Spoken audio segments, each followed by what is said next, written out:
I've been caring for my son's best friend unofficially for years, but now I'm being asked to foster him, and I'm scared I'll fail him. I have one son, Henry, aged 12.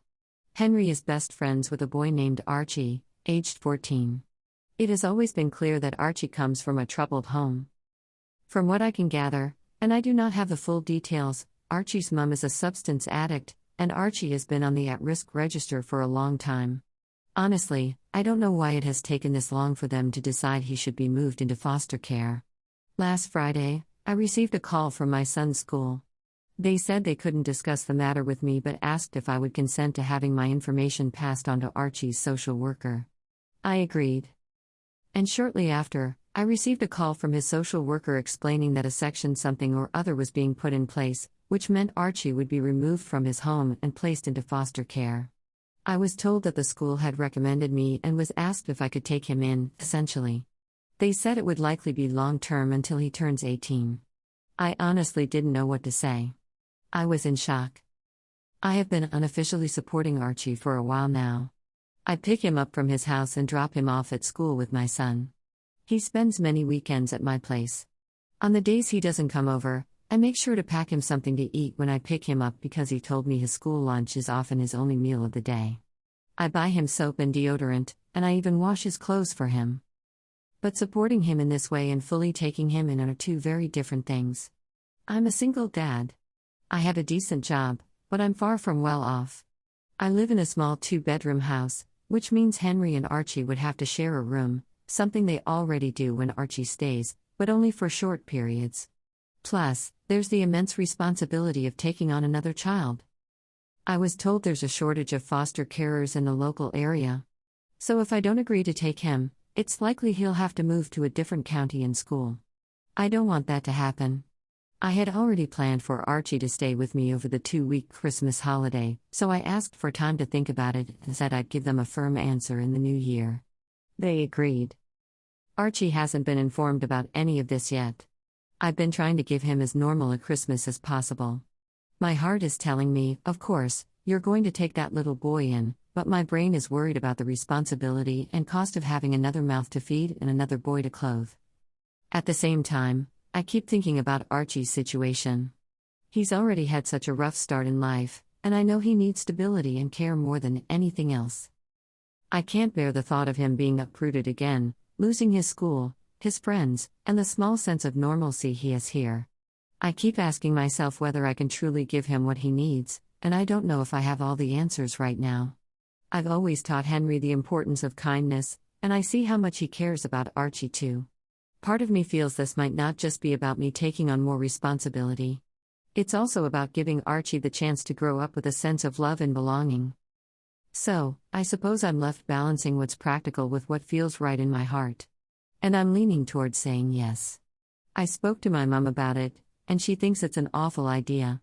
She's worried I'm biting off more than I can chew, especially as a single dad. She reminded me that I already have a lot on my plate with work, the house, and raising Henry on my own. She said taking in another child, especially one with a difficult background, would add stress and might affect my ability to provide for Henry properly. Difficult background would add stress and might affect my ability to provide for Henry properly. She didn't say it outright, but I could tell she's afraid this might make life harder for all of us, including Archie. I understand her concerns. Honestly, I do. But I can't imagine turning him away when he needs help the most. I told her I haven't made a final decision yet and that I need to think about what's best for everyone involved, not just what's easiest. And I haven't even discussed any of this with Henry yet, which will be a huge factor in my final decision. This has been a huge rant, and if you've read it, thank you. I just needed to get this out somehow. Update 5 days later. I just wanted to give an update and say a huge thank you for all the responses. I genuinely didn't expect to receive so many replies, especially to something that was just meant to be a rant to get my emotions out. When I was asked to take in Archie, at first, I felt honored. Then I felt worried about everything. I'm quite an anxious person in general, and my thoughts were flooded with concerns about whether I'd be good enough to support Archie in the way he needs. I love my mom, but she didn't help. I think I get my anxiety from her, although she has it on a much higher scale than I do. Every possible thing that could go wrong, she was texting me about all week. You're already stretched thin with work and Henry. You won't get one-on-one time with Henry anymore. How will you afford everything? These are real concerns, and I'm glad she brought them up because they gave me the opportunity to think about how I could mitigate them. A few of you mentioned the fostering allowance, which I knew about, but I couldn't find any concrete information on how much it would actually be. Every source online seemed to give a different answer, but none suggested it was very much. However, as some of you advised, I called the social worker's office and said I was seriously considering taking in Archie, which they were thrilled about, but I needed to understand the finances first to see if it was feasible. They said they couldn't provide exact numbers as every case is different and it isn't decided until a placement is found. However, they told me the minimum would be around £190, about $240 US per week, and that it would likely be completely tax-free. Additionally, I'd receive a significant discount on things like council tax. That was honestly a lot more than I expected and much higher than most of the figures I'd seen online. They also put me in touch with some other foster carers who answered my questions, which was incredibly helpful. This week has been very busy. I worked out my finances, added the estimated fostering allowance, and calculated how much Archie would likely increase my expenses. It worked out that I'd actually have a surplus compared to my current situation. Many of the foster carers I spoke to don't work full-time using the allowance to supplement their income. I'm not sure if I want to do that, but they mention it helps to work part-time since fostering involves a lot of work, meetings, reports, and other responsibilities. On top of that, I'd need to complete training during the first year to become fully qualified. I considered it, and with the additional allowance, I could move to a 0.6 contract, working 3 days per week while still covering the costs of moving to a 3-bedroom house. While that would leave me with slightly less disposable income, it wouldn't be a significant reduction. I've spoken with my work, and they said they'd support me if I decided to do this, but I haven't made a final decision. I don't want it to seem like I'm taking advantage of Archie's allowance. After sorting out the finances, I needed to talk to Henry. This was honestly the most important part of my decision. If Henry said no, I'd struggle to go ahead with it. I took him out and explained the situation. I didn't go into the details of why Archie is going into care as it's not my story to tell, even though Archie himself has been open about his rough home life. I discussed the potential challenges: less one-on-one time, less privacy, at least in the short term while we find a bigger house, and so on. Henry was incredibly supportive. He said that he and Archie had talked about how they both wished Archie could come and live with us. I told him not to mention anything to Archie yet until I had the chance to speak with him, and he agreed. Yesterday, I arranged for social services to come over. Archie, his social worker, and I sat down to talk. They told Archie he was going to be placed in foster care. Archie cried a lot, I cried a lot, and he asked to see his mum, which the social worker said they'd arrange as soon as possible.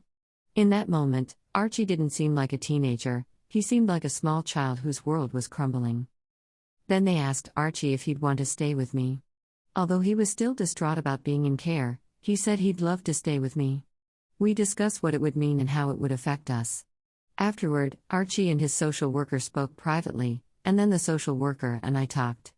They expressed how thrilled they were about my decision and said they were pleased I planned to move to a bigger house soon, as Archie would need his own space, which I fully agree with.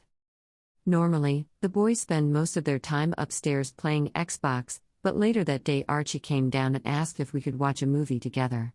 He sat next to me, rested his head on my shoulder, and said, "Thank you for letting me stay with you." Writing this, I can feel tears welling up in my eyes again. I put my arm around him and said it'd always be there for him. Today, Archie seems a little down, which is entirely understandable. I honestly expected him to take it harder than he has.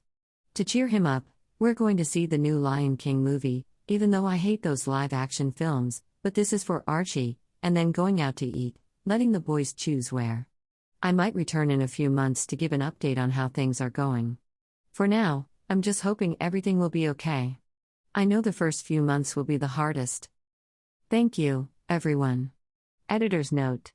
Stealing this comment from you/effective cricket 93 to explain what type of fostering is involved here. It depends. This is called a friends and family placement in England, where social services have decided it's in the child's best interest to be placed with a familiar person rather than in a traditional foster placement. Friends and family placements can have a looser set of restrictions compared to traditional placements. However, UP would only be cleared to take in Archie. For example, he wouldn't be able to take in another child unless he decided to undergo full training. They would be able to make decisions that differ from those in a traditional foster home. For instance, social services have to weigh factors such as, there are no local foster homes, meaning his schooling would be disrupted, and he would lose his friends and support network. How would that impact him, against the fact that he would have to share a room? Especially considering that Archie has already been regularly sharing a room. Social services would focus on what's in the child's best interest, which might allow them to make some concessions.